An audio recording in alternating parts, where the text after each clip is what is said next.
Thank you. Welcome, everyone, or I think maybe the right way to start is Guten Abend, Willkommen, meine Herren und Damen, yeah. So tonight we have an evening with Richard Staub, and before we get started, we have a couple of thank yous to give. So let's go ahead and get that going here.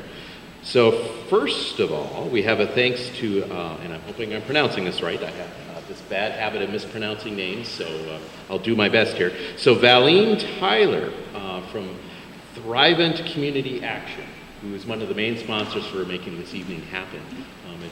These things don't happen for free. There's a little bit of a cost involved, and it was definitely great that Thrivent could help defer the cost and make this thing happen. We definitely want to thank Culligan, who has provided a bunch of the bottled water that we have here tonight. So thanks for wetting our whistle, which is very important when you have a long interview and when you're sitting out in the audience and things aren't necessarily the coolest. We certainly want to thank the West Concord Historical Society.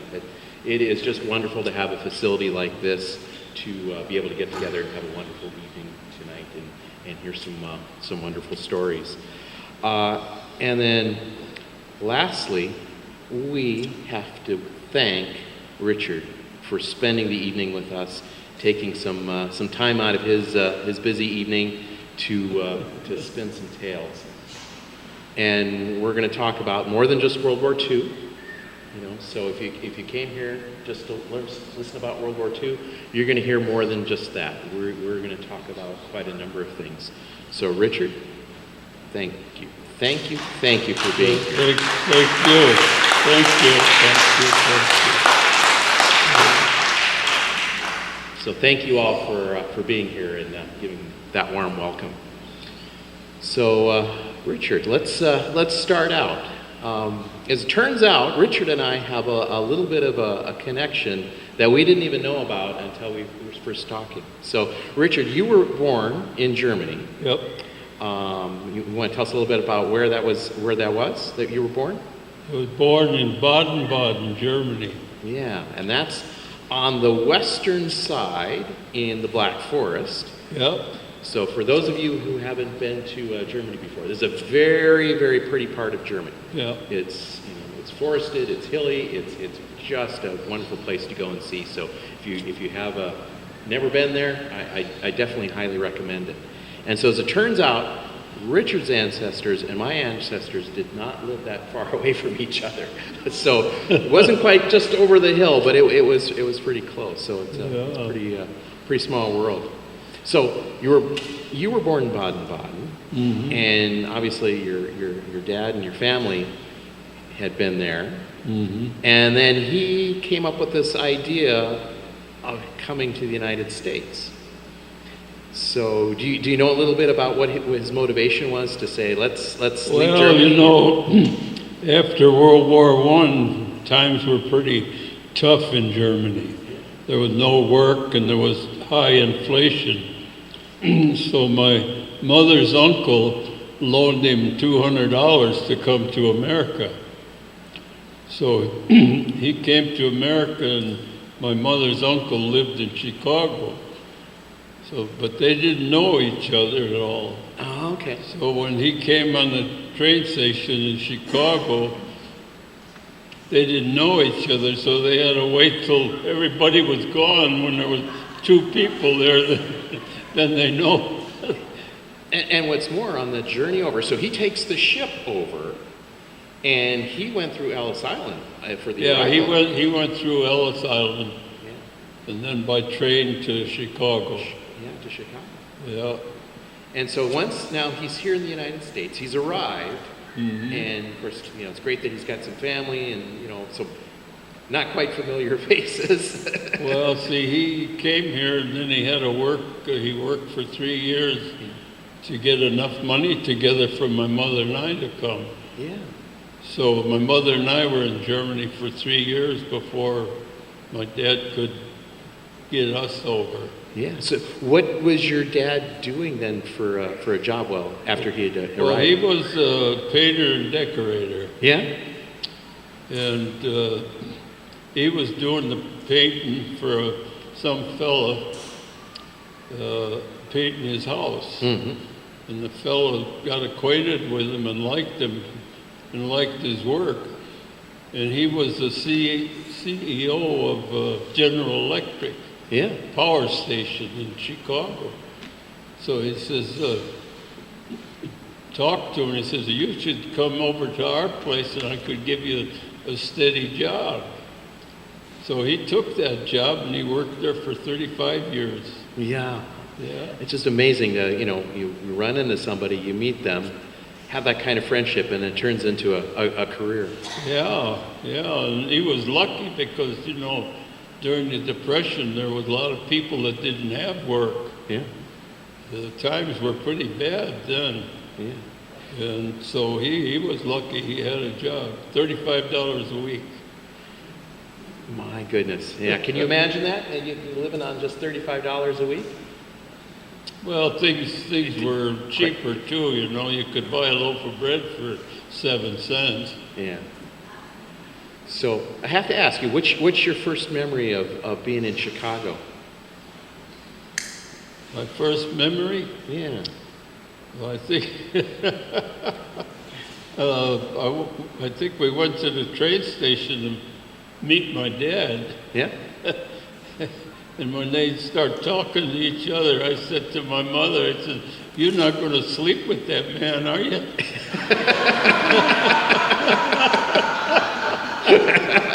Imagine that kind of reaction.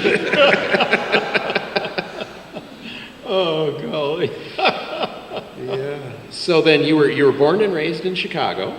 And No, I wasn't born. Well, I mean, not born in Chicago, but you're raised in Chicago. In Chicago, yeah. And I just hated the city. You did, yeah. And we lived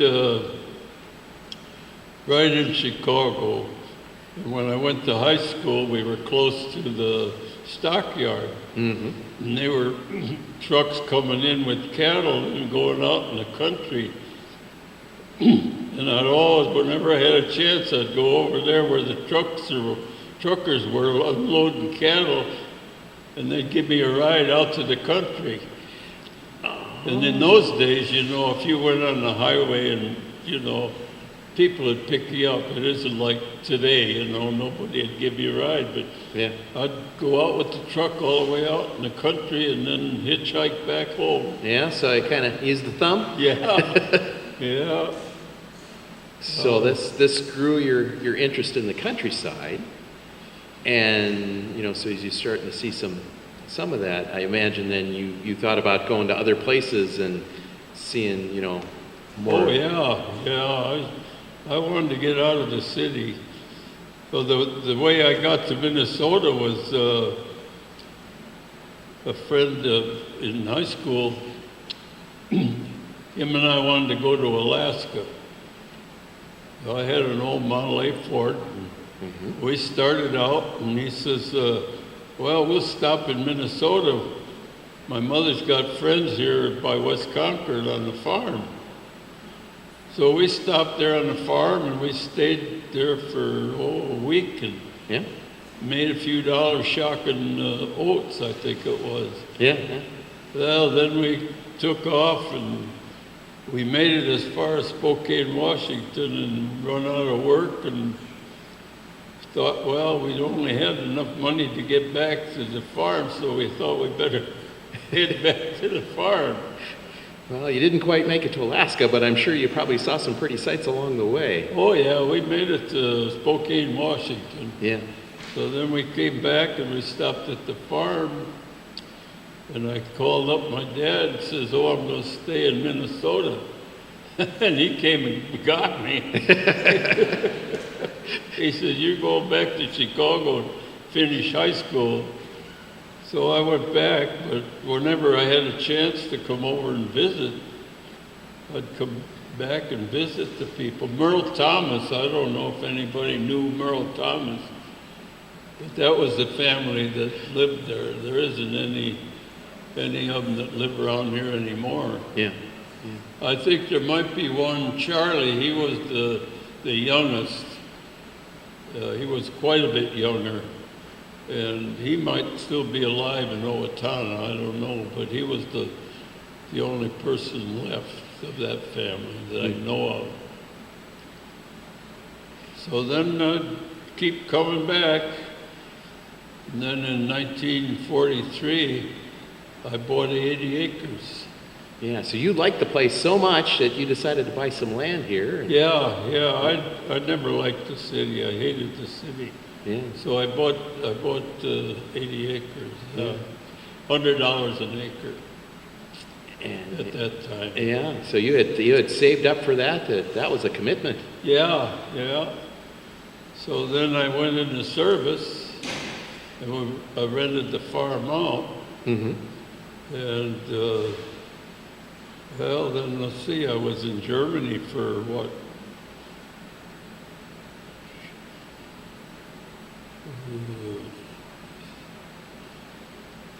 2.5 years. Yeah, so it would have been 19... Well, the war was over, and I didn't want to take a ship back home. I wanted to fly home. I always got seasick. Yeah.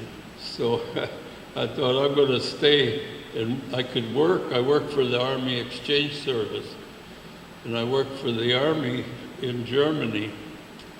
And I thought, well, I'll just save enough and go home on an airplane. Yeah. Now, let's jump back just a little bit. So before you go into the service, you were working... Oh, I worked in a...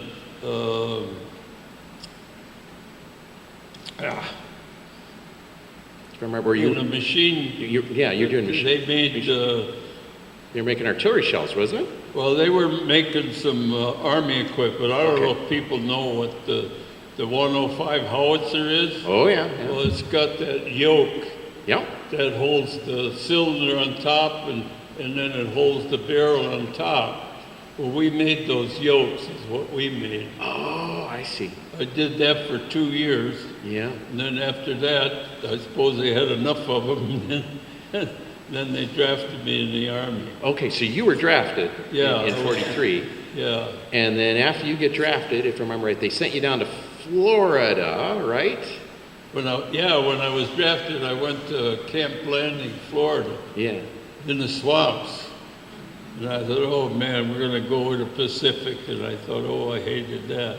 Yeah, a little different weather in Florida as compared to up here in Minnesota. We were in the swamps, training and everything. And I thought, yeah, we're going to go to the Pacific. Well, then after your basic training, you get 2 weeks to go home. Well, I went home for 2 weeks, and then you go back to a replacement center. Mm-hmm. So by luck, they sent me to Italy. Okay, so that was when you learned that you were going to go to Italy, not to the Pacific. Yeah, that's when I learned I wasn't going to the Pacific. Yeah. I went to Italy. I was in Italy for, I think, 6 months. And then the Germans came out of the Ardennes. Yeah, but before we get to that, let's hold that off for just a second. So now to get to Italy, you had to take a ship over there. Yeah. And as you mentioned a few moments ago, you were not a fan of traveling by sea. No, I didn't eat a meal there the whole trip. But I was lucky. There was one fella, he volunteered for KP. Yeah. A lot of people wouldn't do that, but this guy did. So I didn't smoke, so I gave him my cigarettes, and he'd bring me a sandwich. Ah. Yeah. He kept me alive for the trip. And I imagine, being on ship, that, you were probably packed in pretty good, weren't you? 4 high. Oh. 4 people high, and I was on the top. Yeah. But I was pretty lucky. On the top, there was a 4-inch pipe going through for air. Mm-hmm. And somebody before me poked a hole in there. And there was a little fresh air coming out of there. Yeah, they were thinking of you. Yeah. If I knew the guy, I would have thanked him. Oh, that was pretty good then. So then we landed in Italy. Yeah. So now before you, when you were on ship, Was there a convoy of ships that all went over at once? Oh man, they were all probably 50. It was 50, so this was a big to-do. Oh yeah, it was a big one. And we're right in the middle, so we never worried about submarines or anything. Yeah, well, I imagine there was still some concern that, So, yeah, that was a big armada, I would say. Yeah. So then you travel by ship. You go all the way over to Italy. So you didn't make any other ports of call. You just went straight over. Straight over to Italy. And then if I remember right, then you were in Naples for a while. Yeah, Naples, Italy. Okay. And so for those of you who probably may not be perfectly up on your World War II history, Naples is sort of has quite a history for how they got through World War II.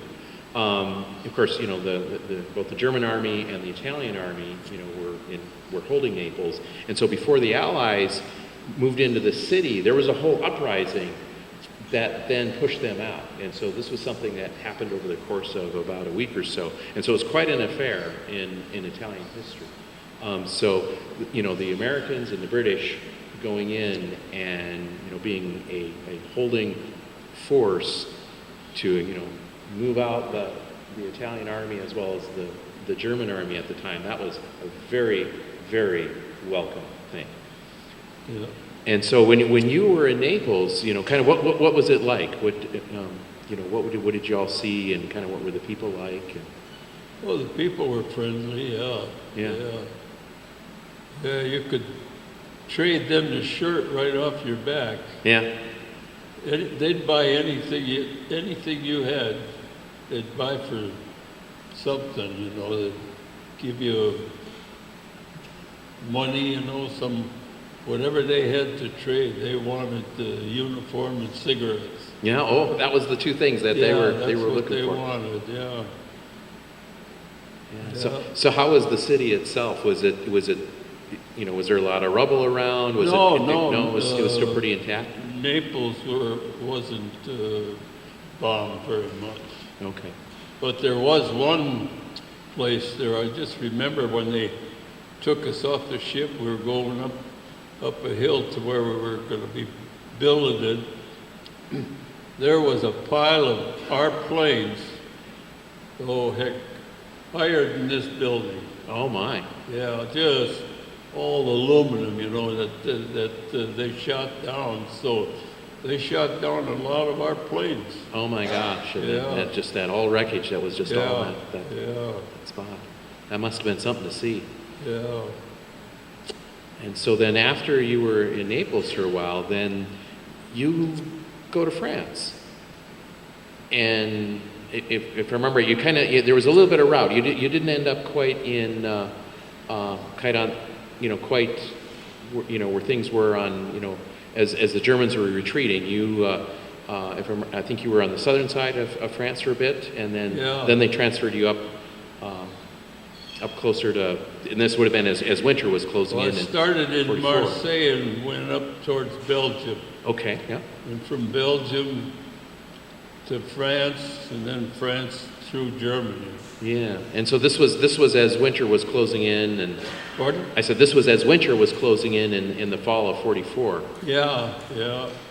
So now the winter of 44, it was cold. The coldest winter they ever had. It wasn't it? And it was snowy. And well, when I landed there, we still had our summer clothes. Yeah. So how did it go for when you got your winter clothing? Well, they marched us up to where our company was supposed to be. Mm-hmm.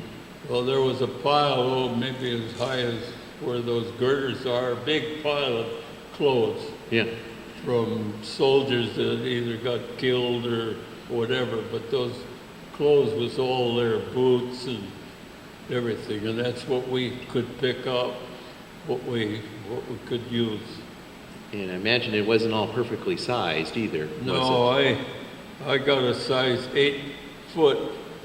The only size they had what they call boot packs. Mm-hmm. They were leather. They were rubber on the bottom and then leather. The only size I could find was 12. Oh, 4 sizes. I had a stuffed newspaper in the toes there. So that was a few copies of Stars and Stripes, was it? God, and I had to wear them for a long time. Yeah. Yeah. So during this time, when you're traveling around between France and when you're in Italy, were you getting mail and any packages from back home? No, we were moving so fast around, the mail couldn't even hardly keep up to it. Yeah. We didn't even, a lot of times, we didn't even have, the cooks couldn't keep up. Yeah. You know, they had the cooks with the truck but they couldn't keep up. And what they did then, they dropped, by airplane, they had the box about, 2 feet square and about that deep, and they dropped them, and that was, each box was for 8 men. Mm-hmm. And you open it up, and each guy was kind of, I could have that if you give me that, and you had to trade all that stuff. I imagine you started keeping a sharp eye out for things falling out of the sky, looking for those boxes, huh? Yeah. No, they had, what was it, one K-ration, I think they called it. It had a can of either cheese or Spam. Yeah. Or eggs. And a little candy bar and 3 cigarettes. Yeah. So what was your favorite? Not the Spam. Not the Spam. Okay, well. I like the cheese and the eggs. Yeah. So now you're in Belgium, and it's getting cold, Mm-hmm. and it's getting to be December of '44. Yeah. And, at this time, of course, history books tell us that the American Army was the opinion that things are getting quiet. And what was it like, for you? Well, when we got to Belgium there, that's when the Germans come out of the Ardennes. Yes. That was the Battle of the Bulge. Right, yeah. And so that's where we fought there, and it was pretty tough there fighting. Yeah. Well, that was Hitler's last real push. Right. So, but we survived that, and after that was over, it wasn't too tough in Germany anymore, because they didn't have any gas left anymore. Right. And I imagine, as you're in, this part of the Battle of the Bulge, the weather was poor. Mm-hmm. The weather, it's cold. Yeah, it was cold. And I imagine, the chaos around you of, wondering, are the Germans over there? Are they over here? Where are the friends? And, your neighboring units. Kind of what was that like? Well, it was scary, but Yeah. We finally, that last push they had, it wasn't too bad after that. We just kept going pretty quick through France and Belgium and into Germany, and then we crossed over the Rhine. Mm-hmm. Yeah. So, what do you remember of what the countryside was like in this part of sort of Belgium? Well, Belgium and France was pretty flat. Yeah. But when you got into Germany, then there was more mountains. Right. Yeah. So the reason why I kind of bring this up is if you ever get a chance to do a battlefield tour, and you can go tour this part of both Belgium as well as Germany and France, part of the area where the Battle of Bulge occurred, you'll go down these valleys, and it is a stark, forest on one side, forest on the other side, and a road going right down the middle. Yeah. And there's not much, else in between. It's you're going down the road or you're not going anywhere else. And so, it is still like that to this day. And a number of these villages along the way, they have, many museums along the way, and they have many a commemoration, for the Americans and Allies that were in this area, especially the Americans. And if I remember right, Richard, we'll talk about this a little bit later. You were able to go back after World War II and see some of this area again. Yeah. So, one of the things I want to leave you with, especially, is that in these parts of Belgium and Germany, you will find there are very well taken care of cemeteries, as well as commemorations to the American soldiers that were there. These things are meticulously taken care of, even to this day. So when you walk by these things, you can just feel, how thankful these people are in the world. Yeah. For what folks like Richard and your fellow soldiers did. Yep. We didn't all make them back. No, you didn't. I knew Obert's here. Yeah. Yeah. He used to haul cattle for me. Oh, yeah? Yeah. Yeah.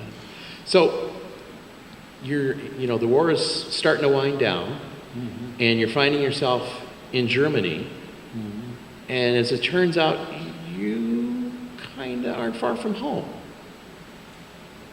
You're pretty close to where your birthplace was. Oh, yeah. And so you want to maybe kind of tell everybody a little bit about kind of who you started to run into and sort of what that was like. Well, you mean I didn't get to my parents that time. But you got to, eventually though, you would get back to. Eventually, yeah. Yeah. So you remember, right? Well, we went through Germany, and then we were waiting to go to Japan. Yep. We were still fighting Japan. Right. And we were waiting there. Did you ever get into trouble and come out smelling like a rose? This is a really good story, everybody. You'll like this one. Well, we were waiting to go to Japan, and the orders was if you went to town, you had to have your helmet and your rifle with you. Yeah.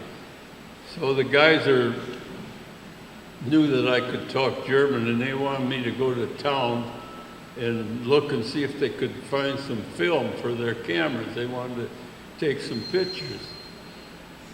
So I says, okay. They gave me cigarettes and soap, to trade for the film. So I put my cap on. I didn't have my helmet, and I didn't have my rifle.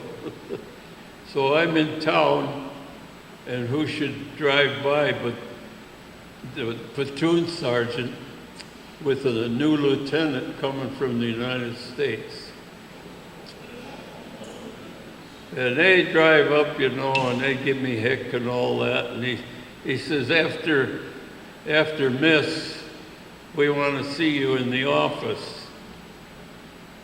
So I had Miss 8, and I went in the office.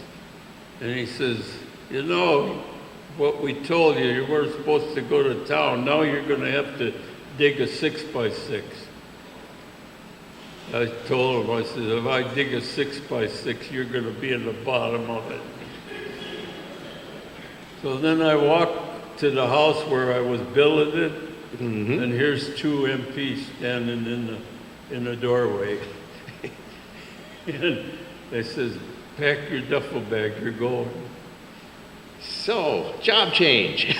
So then what they done, they transferred me out of that part, and they put me in another company with a mortar platoon. Okay, yeah. And when you're new, you don't know anybody. Yeah. You get all the dirty jobs.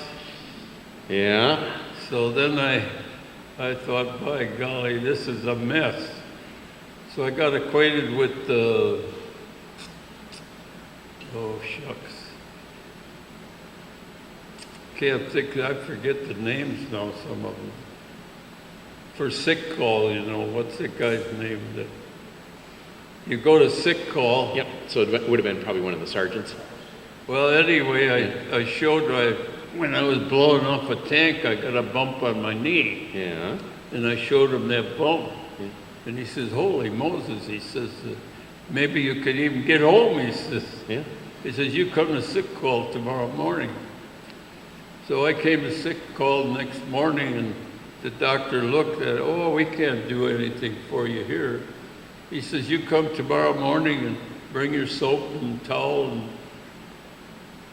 we'll go to look at it afterwards. Mm-hmm. So the next morning I went there, and the ambulance took me out to a dirt field. Here's a C-36 or something? Yeah. Sitting there. And they load me in that airplane and fly me to Dijon, France, to the hospital. Yeah. Oh, we can't do anything for you here. They put me in a plane and send me to, or not a plane, but a train, and send me to Paris. And I went to the hospital in Paris. Oh, there ain't nothing we could do for you here. He says, but the only thing we could do, he says, we give you a easier job where you don't have to be on your feet. Yeah. So he says, well, you could stay here in Paris at the motor pool, or you could drive the USO. They were just getting a troop of USO lined up to go through Germany. Mm-hmm. Well, that sounded pretty good to me. So I said, well, I'll take that job. I'll drive a truck. Yeah.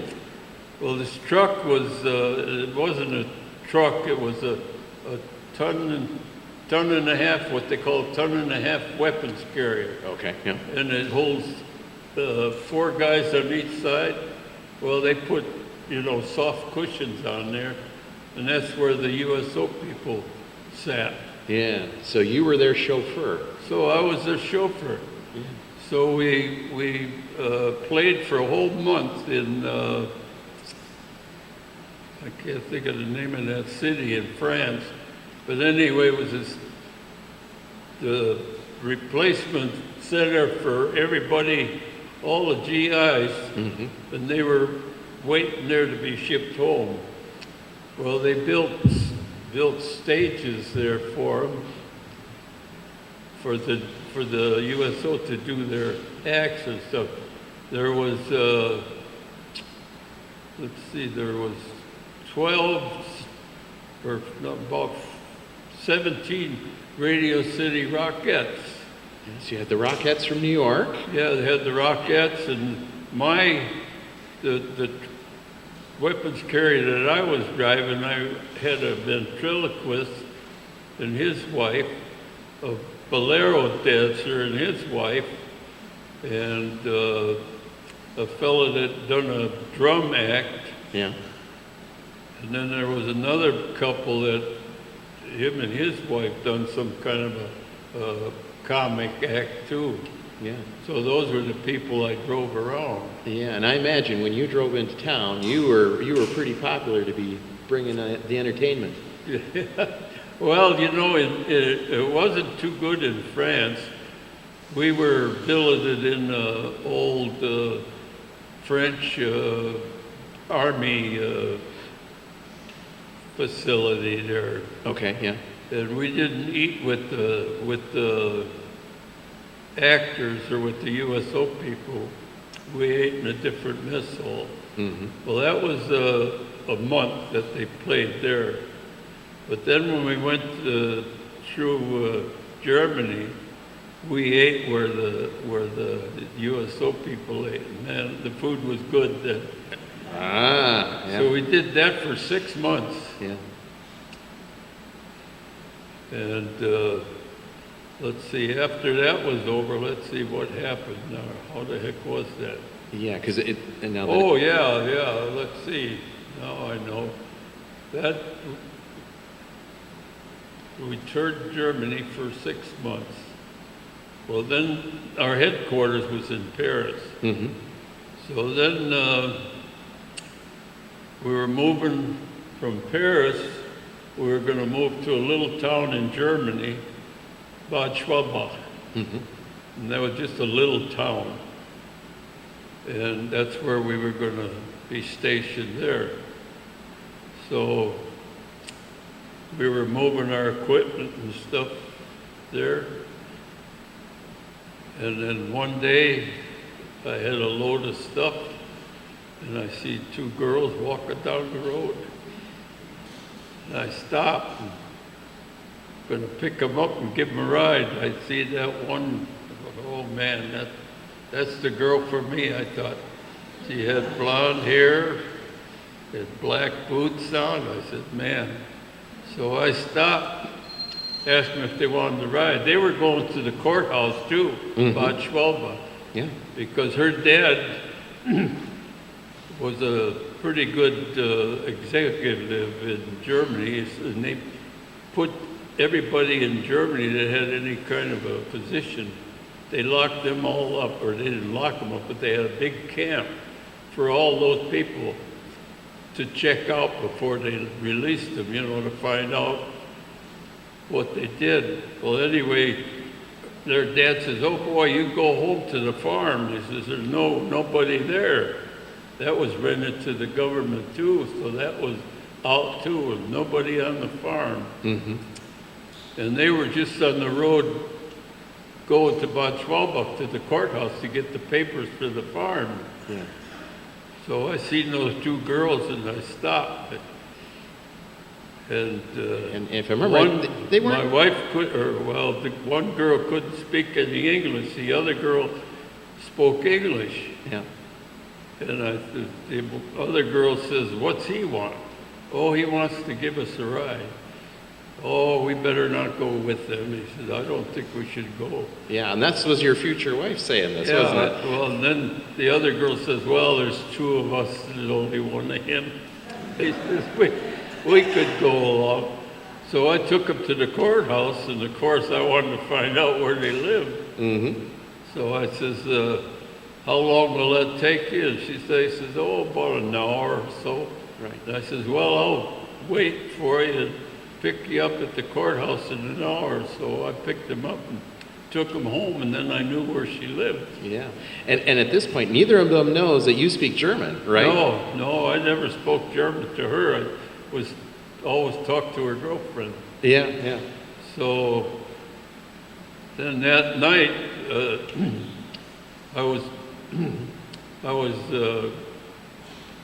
was two of us guys in one room, and the other guy, a buddy of mine, he drove the Jeep to pick up the mail in Wiesbaden. Mm-hmm. So he had a Jeep, and I says, hey, we got a couple of gals tonight to go see.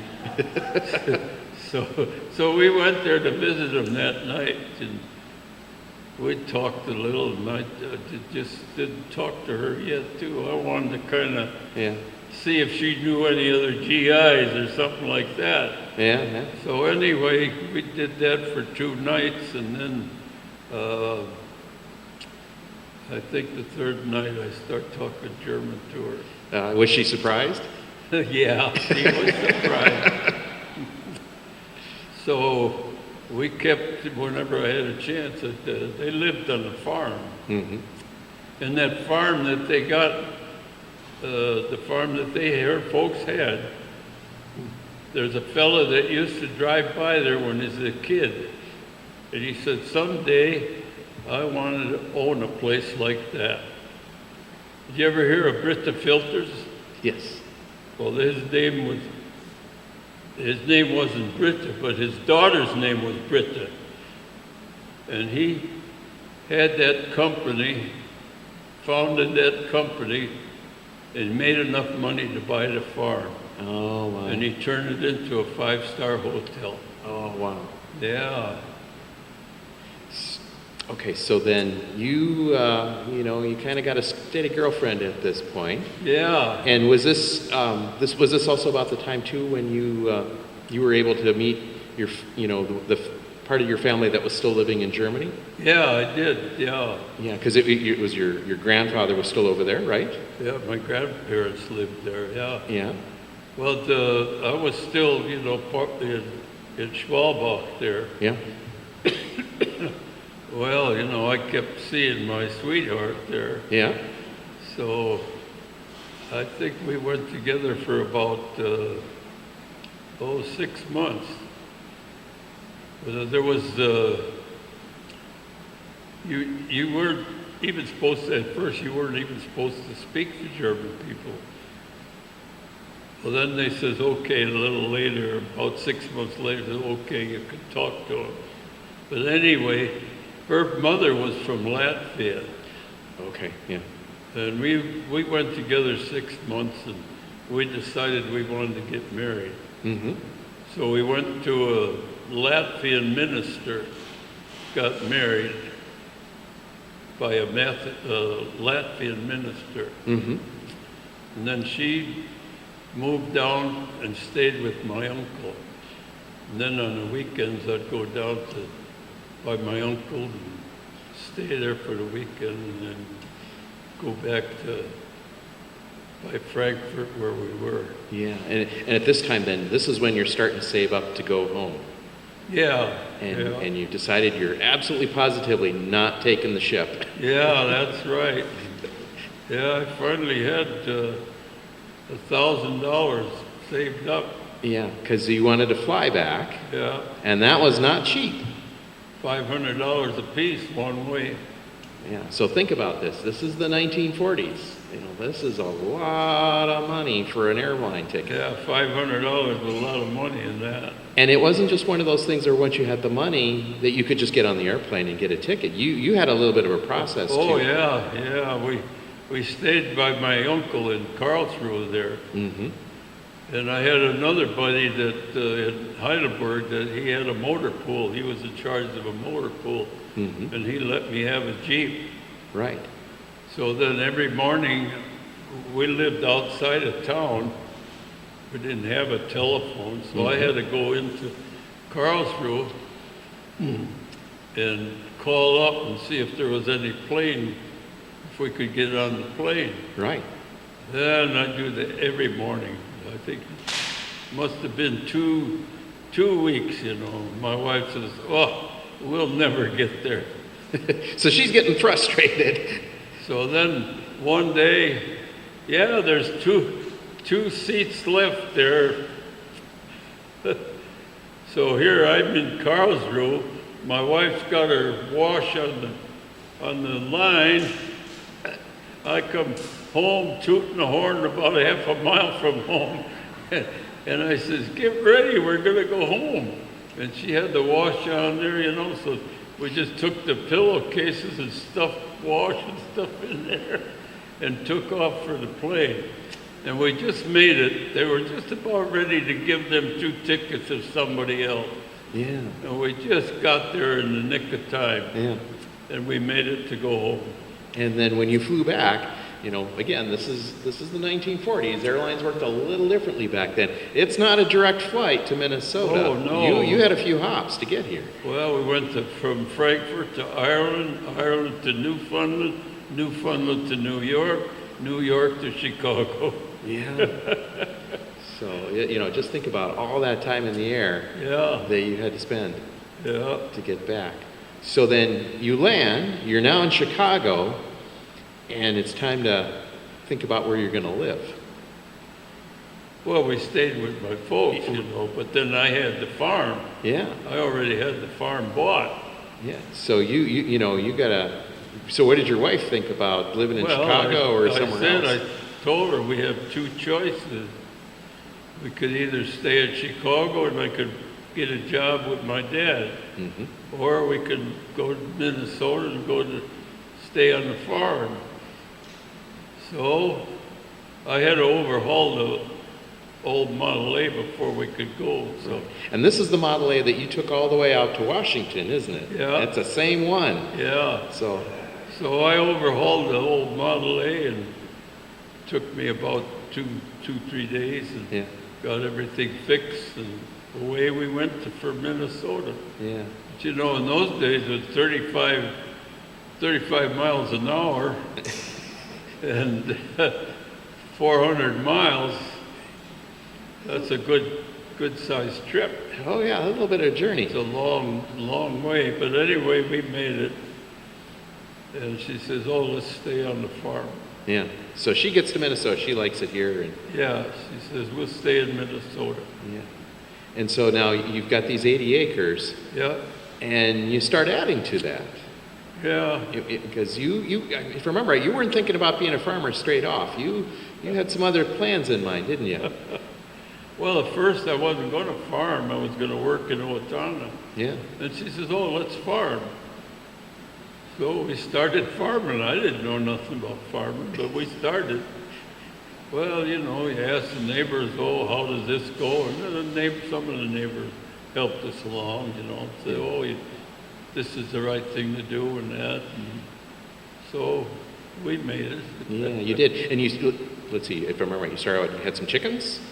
Oh, yeah, we had chicken, pigs, and cattle, milk cows. We had milk cows. Yeah. And then you also grew, I think it was corn, at least. Yeah, we raised corn and hay and pasture. We had pasture too. So, yeah. Yeah. So those early days of farming, you had a little bit of learning to do. Was there anything that mistake-wise that you kind of sticks out in your mind that? Oh yeah, the first time I mowed the hay, that worked all right. But then I went to rake it, and I raked it, and I just raked it right up into a sausage. and that stuff would never dry to make hay. Yeah. So it'd start rotting. So then I had a chopper, so I just chopped the first crop of hay. It didn't amount to nothing. Oh no. So I was buying hay, I think, for 2 or 3 years before I learned how to really make hay. Yeah. Oh gosh, yeah. But I imagine too, you must have had some really wonderful memories of being on that farm and oh yeah, we liked it. We had milk and butter and we had enough, it worked out pretty good. Yeah. Well, at that time, every year that you was in service, you got $100 a month. Mm-hmm. So that kind of helped us out. So we had $100 a month. That helped a lot, until we learned everything, what to do. Yeah, it's helping get started. Yeah. Yeah, you got $100 a month for every year you were in service. Mm-hmm. So. And then, while you are here in Minnesota, you did get to go to Alaska, finally. Oh yeah, we did get after the kids got big and took over the farm. We did go to Alaska. Yeah. So did you get to see the parts of Alaska that you'd wanted to see when you were a teenager? Yeah, you did. We made the whole trip. Yeah. So all the way up to Fairbanks and all through there. So here's the question: did you drive or did you take a ship? No, we drove. You did drive. Yeah. Yeah, we made the whole trip there. We were going to take the ferry and then drive from, what was it, San Francisco, where the ferry went to. I can't remember now. Or maybe like up in Washington? Up in Alaska. Yeah, so up to like Juneau maybe? Or maybe like Wrangell up that? Well, there was some place along the coast you could take the ferry and drive back home on the other side. Right. And then they were on strike. Oh. So we didn't make that trip. We had to go home. Well, no, we went along the side, British Columbia, on the other side. But that was nice. It was a nice trip, too. Yeah. And then we ended up in Spokane, Washington again. You did? Yeah. Yeah. And then from Spokane, Washington, we went to Yellowstone Park and then home. Yeah. So wasn't quite the journey that you were going to try to make as a teenager, but I imagine it was it was great. Oh, it was a nice trip after that. Yeah.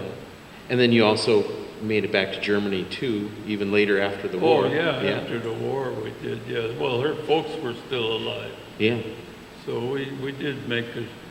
Well, she went alone. Her mother and dad sent her the tickets to come home. So she did go home alone. Yeah. For a couple of weeks. Yeah. So, but then I think a year or two later, then the two of us went. Yeah. And her folks were still alive then. Yeah.